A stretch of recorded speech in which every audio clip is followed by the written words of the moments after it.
Bonjour à tous, un nouveau rendez-vous de gala ce dimanche sur l'hippodrome de Vincennes avec une émission Quintet Flash dans le prix d'Amérique Race The Turf, le prix de Paris, un superbe Quintet évidemment avec des champions au départ.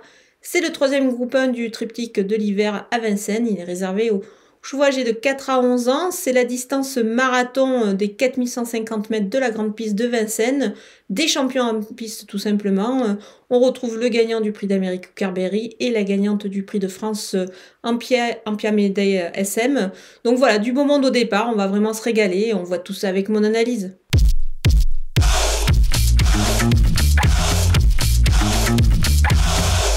On attaque avec mes bases et le numéro 11, Ampia SM, évidemment, quatrième de cette épreuve l'an passé. Elle reste tout simplement sur sa victoire dans le prix de France.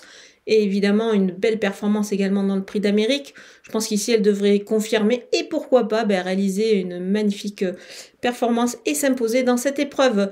Le numéro 13, Hookerberry, évidemment, c'est le gagnant du prix d'Amérique. On va oublier sa tentative dans le prix de France, ça s'est mal passé.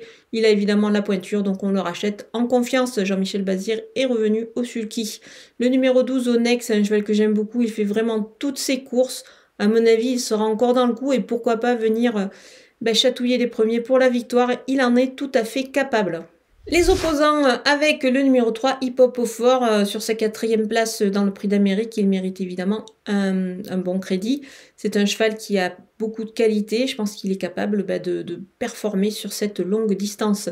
Le numéro 4, Hokkaido Giel, il enchaîne, mais là c'est sûr que c'est un niveau supérieur, mais le cheval est extra, il est capable de s'illustrer évidemment à ce niveau-là. Le numéro 14, Flamme du Goutier, disqualifié l'an passé dans cette épreuve, moi je préfère la reprendre quand même, c'est une jument qui est dure, on la connaît, elle a gagné le prix de Cornulier, alors elle reste sur son échec dans le prix d'Amérique, mais il ne faut pas lui en tenir rigueur à mon avis. Elle a repris un petit peu de fraîcheur, donc attention à elle.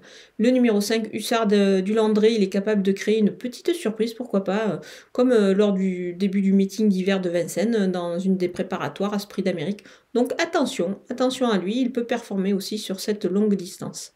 Mon coup de poker, c'est le numéro 8, Oné Meharas. Ça s'est mal passé pour elle depuis le début du meeting, depuis son arrivée en France plutôt. C'est vrai qu'elle n'a pas pu disputer le prix d'Amérique et dans le prix de France, bon, ça s'est pas passé comme prévu. Son entraîneur insiste et il affiche une belle confiance. Donc attention, on va s'en méfier quand même. Elle est pourquoi pas capable de venir créer la surprise dans cette épreuve et on peut aussi la tenter en The Couillon, c'est-à-dire trouver le quatrième de la course.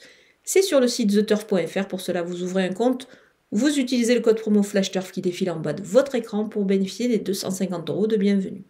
Du côté des outsiders, avec le numéro 9, Zarenfass, il vient de se montrer à son avantage sous la selle. Toutefois, ici, ce n'est pas la même chose, mais on va quand même s'en méfier pour une petite place.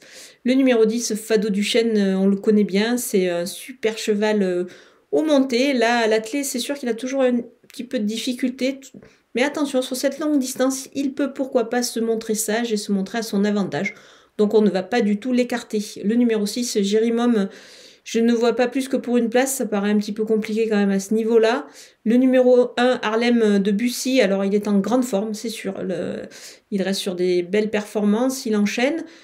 Là, cependant, il va affronter quand même un lot nettement supérieur. Mais bon, attention, en cas de défaillance, sur sa forme, il peut pourquoi pas venir créer une belle surprise. On termine avec les délaissés et le numéro 2, Cléa Michelry.